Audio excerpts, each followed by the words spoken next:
ओम शांति। मैं वर्तमान समय बैजनाथ में ईश्वरीय सेवारत हूँ और मुझे इस ज्ञान में चलते हुए 40 वर्ष हो गए हैं। सबसे पहले मैं अमृतसर में थी, जहाँ चंद्रमणि दादी के पास हमने इस ज्ञान योग की शिक्षा ली और दैवी पालना ली। फिर उसके बाद मैं गुरदासपुर में रही। उसके बाद फिर मुझे जो है पालमपुर में भेजा गया, तो पालमपुर में भी मैंने 17 साल सेवा की। उसके बाद जब बैजनाथ में सेंटर खुला तो उस टाइम कोई और बहन नहीं थी, तो फिर सेवारत मुझे यहाँ भेजा गया। तो यहाँ भी मुझे जो है वो 15 साल हो गए ईश्वरीय सेवा करते हुए। तो मेरे इस अनुभव से मैंने कैसे ये ज्ञान को अर्जित किया, तो वो मेरी बचपन की एक कहानी है कि जब मैं बहुत छोटी थी, लगभग 8 वर्ष की थी, उस समय जो है वो मैं व्रत किया करती थी। साल के 3 व्रत होते थे। एक जो है वो कृष्ण जन्माष्टमी का, एक शिवरात्रि का और एक कोई और व्रत करती थी। तो जब ये करते करते समय बीता, जब मैं 10-11 साल की हुई, उस टाइम जो है वो मुझे प्रभु मिलन की इच्छा जो है वो मन में उत्पन्न हुई। कुछ चाहत थी कि अंदर कुछ पाना है, लेकिन कुछ महसूस नहीं होता था। सोचती थी मन में कि कहीं भी मेरे पास बहुत सारे पैसे होंगे तो मैं एक बहुत सुंदर मंदिर बनाऊंगी और उस मंदिर में रहूंगी। मानो ऐसे जीवन का कुछ लक्ष्य रखती थी मन में।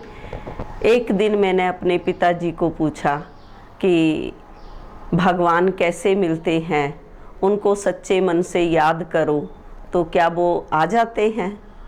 उन्होंने सहज भाव से कहा, हाँ बच्चे, वो उनको याद करो तो वो मिल जाते हैं, आ जाते हैं। तो मैंने सोचा ठीक है, ये तो बहुत सहज बात है। तो मैंने उस दिन से जो है वो सहज भाव से उनको याद करना शुरू किया। बड़े रोज़ धूप बत्ती लेकर के रोज़ सुबह और शाम को बैठना और भगवान का आवाहन करना कि हे प्रभु, मैं आपको बुला रही हूँ, आप कब आओगे, किस दिन पहुँचोगे और मैं आपसे कब मिलूँगी। तो ऐसे करते करते जैसे 6 मास बीत गए, तो फिर जो है भगवान तो कोई आया नहीं। तो मैंने सोचा भगवान कोई नहीं है, इसलिए फिर उस दिन से वो पूजा करना छोड़ दी। फिर एक दिन मैं स्कूल में गई थी, वहाँ पर एक मेरे क्लास फेलो थी, उसको मैंने पूछा, उसके पास एक मीरा के भजन की किताब थी, तो वो तो कुछ करती नहीं थी, तो मैंने उसको 2 रुपये दिए और वो किताब उससे ले ली। किताब ले ली तो जब मैंने पढ़ी तो उसको मैं मीरा के भजन थे, बहुत सुंदर अच्छे अच्छे भजन थे। तो मैंने क्या करना कि रोज़ धूप लगाना और कृष्ण जी को याद करना कि अब कृष्ण जी को याद करती हूँ, शायद वो आ जाएंगे। तो ऐसे करते करते काफ़ी समय हो गया और उन दिनों में मेरी लगन जो थी वो बढ़ती गई और मैंने रोज़ लगन में मगन हो कर के बैठ जाना और बहुत सारी कृष्ण से बातें करनी और भगवान को याद करना उनको। फिर वो भजन जो थे उनको एक मन गाना तो आता नहीं था, तर्ज भी नहीं आती थी, लेकिन मन को तसल्ली देने के लिए बैठ जाना। फिर अंदर अंदर वो भजन भी बोलना और मस्त हो जाना और फिर उसी लगन में मगन रहना। ऐसे करते करते कुछ समय बीता, तो फिर मुझे कुछ अनुभव होने लगे। जैसे कि शिव और शिवरात्रि वाला जो हमारा चित्र है, उसमें जो 5 विकार दिखाए गए हैं, वो 5 भूत जो हैं वो मुझे खाने के लिए आते थे। जैसे वो पास में आते थे तो मुझे लगता था कि ये पता नहीं मुझे खा जाएंगे और अंदर बहुत डर लगता था। तो जैसे ही ऐसे पास में आते थे तो मुझे एक झटका लगता था और मैं ऊपर उड़ जाती थी। जब मैं ऊपर चली जाती थी तो मुझे सुकून मिलता था कि मैं इनसे बच गई हूँ। मानो ये रोज़ लगभग रोज़ आता था या दूसरे तीसरे दिन ये सपना ज़रूर आता था। फिर उसके बाद जो है वो थोड़े समय के बाद एक और सपना शुरू हुआ कि बहुत सुंदर ग्राउंड होती है, उस ग्राउंड के अंदर गोप गोपिकाएं कृष्ण लीला होती थी और मुझे लगता था कि मैं भी उनके बीच में हूँ। और जैसे इधर इधर ऐसे रास करने लगते थे और रास करते करते हम ऊपर उड़ जाते थे और सबसे ऊपर टॉप में जब मैं चली जाती थी तो मुझे बहुत खुशी होती थी, जैसे मेरे पैर जो है वो ज़मीन पर नहीं लगते थे, इतनी खुशी हो जाती थी। तो मुझे ये सपना जो है वो मास में 2 बार आता था और 15 दिन का जैसे स्टॉक जमा हो जाता था। फिर ये मानो काफ़ी 2-4 साल ऐसे चलता रहा और एक सपना और आया जिसमें जो है वो दिखाई दिया कि ब्रह्मा बाबा और एक पहाड़ी थी, उस पहाड़ी के बीच से गुजर रहे थे और जंगल का जैसे रास्ता था, इधर भी पहाड़ी ऐसे बीच बीच में रास्ता जा रहा हो और उस रास्ते से मैं जा रही थी।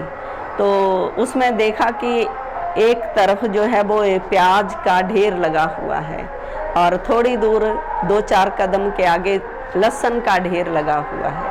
तो आवाज़ आती है कि बच्चे आज के बाद आपको ये नहीं खाना है।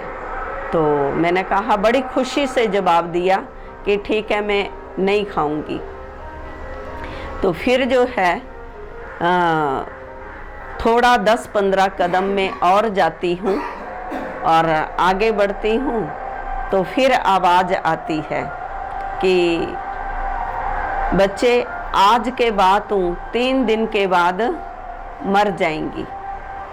तो जब ये शब्द कहा तो मुझे लगा कि अब तो मैंने मर जाना है, अब क्या होगा। और जैसे ये शब्द कहा तो जैसे पैरों से ज़मीन ही खिसक गई, तो बहुत डर लगने लगा, अब तो मर जाऊंगी, अब क्या होगा। और ढीले ढीले कदमों से थोड़ा मैं और आगे बढ़ी। तो जैसे मैं आगे बढ़ी तो बहुत एक ग्रीननेस स्थान था जिसके पास आंगन में जैसे मैं खड़ी हो गई। जब आंगन में खड़ी हुई तो वहाँ क्या था कि 3 मंजिल एक बिल्डिंग थी, उसके ऊपर जो है वो शिव बाबा का ये किरणों वाला झंडा जो है वो लहरा रहा था, ऐसे ऐसे लहरा रहा था। तो मुझे लगा कि यहाँ से बहुत जैसे शांति की किरणें आ रही हैं, ऐसे महसूस हो रहा था। तो जब ऐसा अनुभव हुआ मुझे तो थोड़े टाइम के लिए वो फिर सपना तो गायब हो गया। फिर जब मेरी आंख खुली तो फिर मुझे वही चिंतन चलना लग गया कि अब तो 3 दिन के बाद मैंने मर जाना है, अब क्या होगा।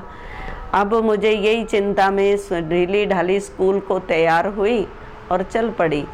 फिर रास्ते में एक लड़की मिली, उसको मैंने बोला कि देख मुझे आज एक सपना आया कि मैंने आज 3 दिन के बाद मर जाना है। तो वो बहुत हंसने लगी और मजाक करने लगी कि 3 दिन के बाद, वो कहते सपना आता कोई मर जाते हैं, तू पागल हो गई है बोला। तो मैंने कहा अच्छा ये भी मुझे पागल बोल रही है, अब मैं किसी और को बोलूँगी वो भी मुझे पागल ही बोलेगा, तो इससे अच्छा इसको तो बता ही दिया, अगर मैं मर जाऊँगी तो ये बता तो देगी कि इसने मुझे ऐसे कहा था। फिर जब स्कूल से मैं वापस आ गई और जैसे मुझे अंदर बहुत गहरा दुख कि अभी तो मर जाना है। फिर जब 3 दिन तक मुझे वो अंदर रहा, चिंतन रहा, चिंता रही। फिर उसके बाद जो है 3 दिन बीत गए तो मैंने अपने दिमाग से वो बात निकाल दी कि कोई बात नहीं, अब तो सपने हैं वो ऐसे ही आते हैं, कोई बड़ी बात नहीं है। तो फिर ऐसे एक और सपना जो है वो मुझे आता है।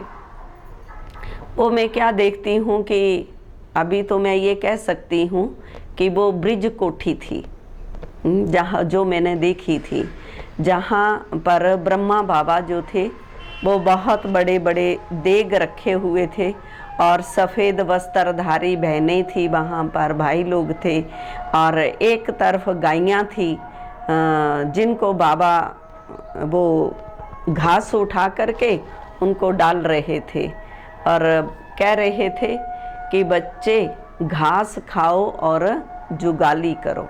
3 बार बाबा ने कहा, बच्चे घास खाओ और जुगाली करो, घास खाओ और जुगाली करो। तो मेरी समझ में नहीं आ रहा था कि घास खाओ और जुगाली करो इसका क्या मतलब हुआ। ये तो ठीक है भाई, बड़े बड़े देग रखे हुए हैं, उसमें भोजन बन रहा है और कड़छी चला रहे हैं ऐसे ऐसे करके। मैंने कहा ये तो ठीक है, ये तो सारे भोजन करेंगे, ये तो ठीक है, लेकिन घास खाओ जुगाली करो ये मेरी समझ से बाहर की बात है। लेकिन उस समय ना तो मुझे कोई ज्ञान था, ना मुझे कोई समझ थी, ना ही मेरा कोई ज्ञान के लोगों से कोई संपर्क था इतना। तो ये सब मानो चलता रहा। उसके बाद फिर जो है मैं एक बात बताऊं कि जो मैंने उस टाइम बिल्डिंग देखी थी, जब कहा कि आप मर जाएंगी, तो उस टाइम जो बिल्डिंग थी वो आज भी बिल्डिंग है, वो भी माउंट आबू में भी है। उसका नाम है सुख धाम। सपने में मैंने वही देखी थी, वो मैंने तब महसूस किया जब मैं माउंट आबू में गई। उसका फाउंडेशन भी मेरे सामने ही पड़ा और वो फाउंडेशन हमने देखा है पढ़ते हुए। और जब वो बिल्डिंग तैयार हो गई उसके बाद भी मन में नहीं आया। लेकिन एक बार मैं आ रही थी तो मैं आंगन में खड़ी थी और एकदम पूरी बिल्डिंग पर मेरा ध्यान गया, और जब वो झंडे पर ध्यान पड़ा तो मुझे याद आया, ओहो ये तो वही बिल्डिंग है जो मैंने सपने में देखी थी। तो मानो बाबा किस प्रकार से जो है वो दृश्य दिखाता है। बाबा ने कहा कि ये कल्प पहले वाली बात ही रिपीट हो रही है। तो मानो फिर मुझे वो सारी बातें याद आने लगी कि जो मैंने पहले देखा है वही मुझे आज महसूस, मानो मैंने फिर उसको टैली किया कि मैंने अज्ञान काल में जो देखा था वो सारी चीज़ें मैंने यहाँ पर पाई। फिर जब मैं पहली बार वहाँ से कांगड़ा आई थी, उस टाइम मैंने जिस जगह हम ठहरे थे, कांगड़ा में पहली बार आई थी, बहुत बड़ी एग्जीबिशन लगी थी और उसमें जो है वो भाई बहन चंद्रमणि दादी जी आए थे। और मैं उस टाइम भी बहुत लगभग 13-14 साल की थी।